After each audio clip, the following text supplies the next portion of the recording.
साथियों नमस्कार, मैं निर्भय कुमार फिर से एक बार आप सभी के सामने उपस्थित हुआ हूं। साथियों, आज का जो मेरा विषय वस्तु है वो है एग्रीकल्चर से संबंधित।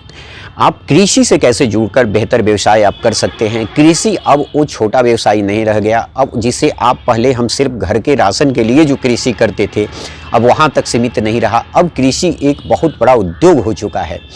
साथियों, आज के समय में आपको बताना चाहूँगा कि इंग्लैंड, अमेरिका से, विभिन्न ऑस्ट्रेलिया से अच्छे डिग्रीधारी लोग जो बच्चे हैं, युवा हैं, यूथ जो हैं, वहाँ से अच्छे इंस्टीट्यूट से, टॉप मैनेजमेंट कॉलेज से एमबीए करने के बाद वो अब गांव की तरफ मूव कर रहे हैं। कोरोना प्रथम की दस्तक ने उन्हें कहीं ना कहीं सचेत कर दिया और दूसरी दस्तक ने उन्हें हिला दिया कि अब गांव की तरफ चलो। गांव में ही बेहतर व्यवसाय है और सुरक्षित भविष्य है। साथियों, इसी को लेकर मैं आज आप लोगों के सामने लेकर आया हूं हॉर्टिकल्चर डिपार्टमेंट से संबंधित वह कृषि जिससे आप अपने भविष्य को सुनहरा बना सकते हैं। देखिए साथियों, एग्रीकल्चर डिपार्टमेंट में 4 विभाग होते हैं, उसमें से एक सब विभाग जिसका नाम हम बोलते हैं हॉर्टिकल्चर डिपार्टमेंट। हॉर्टिकल्चर डिपार्टमेंट जिसे आप हिंदी में उद्यान विभाग बोल सकते हैं। उद्यान विभाग जो है साथियों, आपको विभिन्न तरह के कृषि के लिए, कृषि में ध्यान रखिएगा। उद्यान विभाग को पहले मैं आपको ये शेयर आपसे करना चाहूँगा कि उद्यान विभाग के अंदर आता क्या है।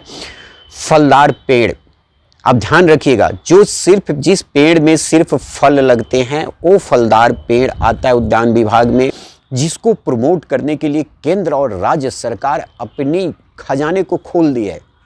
साथियों, आपको शायद पता नहीं होगा, लेकिन मैं चाहता हूं, बहुत लोगों को पता है लेकिन और लोगों को भी जानकारी देना चाहूँगा। यदि इस व्यवसाय से, आप कृषि व्यवसाय से, हॉर्टिकल्चर डिपार्टमेंट के व्यवसाय से जुड़ना चाहेंगे तो आपको आर्थिक समस्याएं भी नहीं आएगी, क्योंकि इस डिपार्टमेंट द्वारा, सरकार द्वारा, केंद्र और राज्य सरकार द्वारा मुँह खुल के, माने बोरा जो समझते हैं ना, बोरा का मुँह खोल दिया जा रहा है, इतनी सब्सिडी दी जा रही है।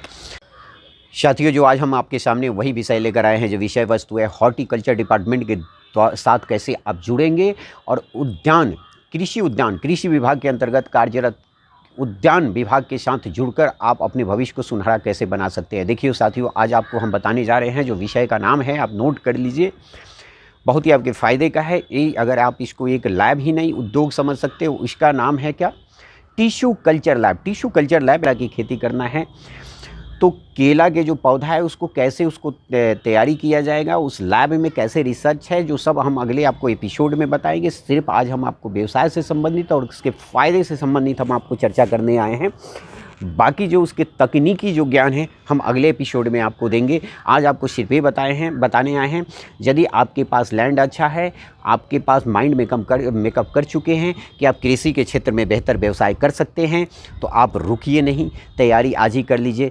चंपारण के युवा साथियों से मेरा आग्रह है कि आप सभी कमर कस लीजिए और चंपारण को सिर्फ चंपारण तक सीमित नहीं रखिए। चंपारण को सिर्फ चंपारण के क्या बोलते हैं मीठ हांडी तक सीमित नहीं रखिए, बल्कि कृषि के क्षेत्र में भी अग्रणी बनाना है।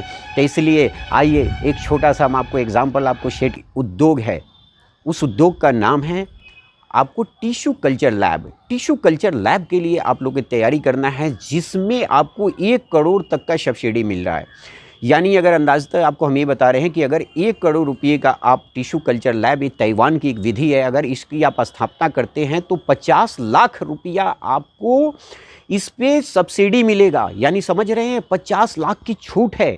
और इस 50 लाख की छूट आप समझते कैसे इसका फ़ायदा उठा सकते हैं, क्योंकि आपको इस व्यवसाय से जब जुड़ेंगे तभी इसका फ़ायदा आप उठा सकते हैं। फ़ायदा उठाने का मतलब कि गलत काम नहीं, बल्कि आपको एक सपोर्ट दे रही है सरकार, चाहे केंद्र सरकार और राज्य सरकार। तो आप टिश्यू कल्चर लैब में आप स्पेशली विशेषकर इस समय सबसे ज़्यादा जो कृषि हो रहा है, खेती हो रहा है, उसका नाम है बनाना, जिसको केला के बोलते हैं। टिश्यू कल्चर लैब में अपने केला के G9 टाइप के ऐसे जो वेराइटीज़ हैं, इनको डेवलप करिए टिश्यू कल्चर लैब में। टिश्यू कल्चर लैब में इसको डेवलप करिए, और डेवलप करने के साथ ही नहीं, बल्कि आप मार्केट में अपनी जैसे ग्रामीण क्षेत्र में युवाओं के साथ मीटिंग करिए, यूथ के साथ बैठिए, अलग अलग गाँव में जाइए, क्लब में उनके साथ मीटिंग करिए, उन्हें प्रेरित करिए कि खेती करें। ध्यान रखिए, उद्योग स्थापित करना आसान है, लेकिन उद्योग को चलाना बहुत मुश्किल है। उसके लिए नीड क्रिएट करना पड़ता है। आपको एक एक गांव में जाना होगा, हर लोगों से मिलना होगा, उनके अंदर नीड क्रिएट करना होगा कि आप कृषि व्यवसाय से जुड़ें। जब तक उनको देखिए, नंबर 1 आपको देखिए, उद्योग आपका तभी सफल हो पाएगा, या तो 2 चीज़ है कि उद्योग लगाए, सब्सिडी 50% मिला, बैठ गए, ये काम नहीं करना है। उद्योग लगाइए, 50% सब्सिडी जो सरकार दे रही है आपको उद्योग को बढ़ाने के दे रही है और आप पे अतिरिक्त बोझ न पड़े उसकी सहायता के लिए दे रही है। तो इसके लिए स्थापना के लिए सबसे पहले, अब इसके लिए मार्केट की सबसे बड़ी चैलेंज जो आपके पास आएगी कि आप यदि उद्योग स्थापित कर लेते हैं तो फिर इसको चलाएंगे कैसे। देखिए, अब आप क्या करिए कि सबसे पहले चंपारण में हमने ले लिए, चंपारण में एक क्षेत्र पकड़ लीजिए, जैसे अरेराज हो गया। अरेराज में अभी क्या है कि पहाड़पुर के लोग काफ़ी एक्टिव हो रहे हैं और पहाड़पुर, हरसिद्धि आसपास के लोग हॉर्टिकल्चर डिपार्टमेंट से मिल रहे हैं और मिलकर वो टिश्यू कल्चर लैब के लिए अप्लाई भी कर चुके। देखिए साथियों, टिश्यू कल्चर लैब के लिए काफ़ी युवा आ रहे हैं। 50% लोन माफ़ होना मतलब सब्सिडी आसान बात नहीं है। 1 करोड़ की लागत में 50 लाख माफ़ हो रहा है और आप समझ रहे हैं इस उद्योग से आप कितना अर्न कर सकते हैं, सोच नहीं सकते हैं। तो साथियों, शुरुआत इसका अभी आप कर दीजिए और आगे जो भी आपको हेल्प चाहिए बात करिए मुझसे, जी किस प्रकार स्थापित करेंगे, क्या बेहतर मार्केट क्या होगा, कैसे एक्सपोर्ट आप कर सकते हैं, कैसे एक राज्य से दूसरे राज्य में अपना फल भेज सकते हैं, सब्जियां भेज सकते हैं। इसके सभी सुझाव हम अब विकल्प हमको बताएंगे, बेहतर से बेहतर विकल्प क्या हो सकता है।